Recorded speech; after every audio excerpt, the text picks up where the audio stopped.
He is using his knowledge to guide bars back into business. Jon Taffer is the creator, executive producer, and the host of Bar Rescue. He joins us now. Jon, it's good to see you tonight. Great to be here, Scott. Are we going to be able to do what you're doing again, sitting right there in front of a bar? Well, this is my home bar, but the answer is yes.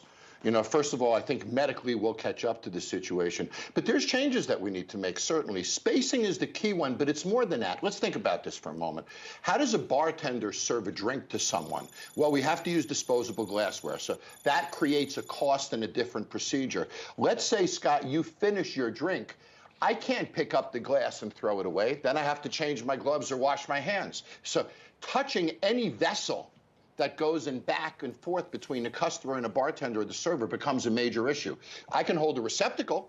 You can drop it in a receptacle. But every step of our process has to start to change when we look at procedures. We can get past this medically, and I believe we will. We're starting to see that surfaces don't transfer the disease as much. But I want to remind people that the bar business and the restaurant business has dealt with bacteria since our inception.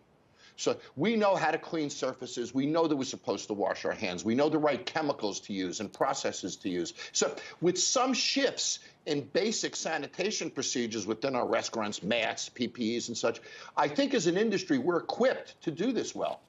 You know, one of the things, though, about going to a bar, Jon, is the atmosphere you find when you get there, whether you're with family or friends or even meeting strangers, having a conversation with the bartender. Is that going to change forever?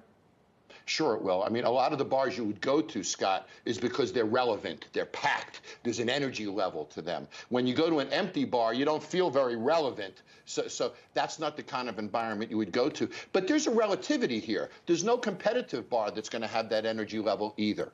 But at the end of the day, you can make a drink at home, Scott, the same as I can make it in a bar. The issue is I do have to provide some experiential element to the experience to get you back inside. Bars can't survive on a delivery business, and bars are very different than restaurants. And I don't like it when we're bunched together. Restaurants have meal periods. Many bars don't. So restaurants have inherent revenue opportunities during each hour of the day. The bar typically makes 70% of its revenues 16 hours a week. Friday nights, Saturday nights, during football, during a ladies' night or a particular promotion. Those 16 hours are packed with customers. So we can't spread the business as easily as a restaurant can. That means we're more challenged. How do you convince people to show up? All right, we've been dealing with that issue in the restaurant stories that we've discussed. As more and more states reopen, you can reopen whatever you want. If they don't show up, Jon, you have a problem. How do we convince people it's okay to come to a bar? Well, I sort of cut it up in thirds, Scott. I think the first third of our population is going to come out pretty quickly. They tend to be a younger demographic. You know, they're a little fearless, if you will. So they'll come out first. I think the second third of the population is a little more reserved. And I think they're going to wait a few weeks and see what happens. They're going to want to see not only restaurants and retailers operate in safe ways, they're going to see the way customers operate. So, for example, Scott, if you drove by a restaurant that was open and there's a crowd of customers standing in front and they're not wearing masks and they're standing in close proximity of each other, are you going to go into that restaurant? No. So the actions of the customers are going to determine the success of the restaurant, too. So that second third is going to watch what happens, and then they'll come. What worries me is the third third.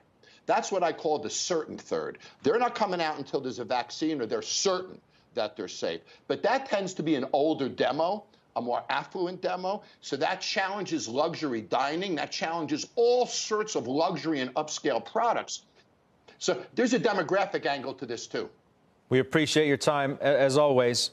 Nice collection of spirits behind you, Jon Taffer. We'll talk to you again soon. Take care, Scott.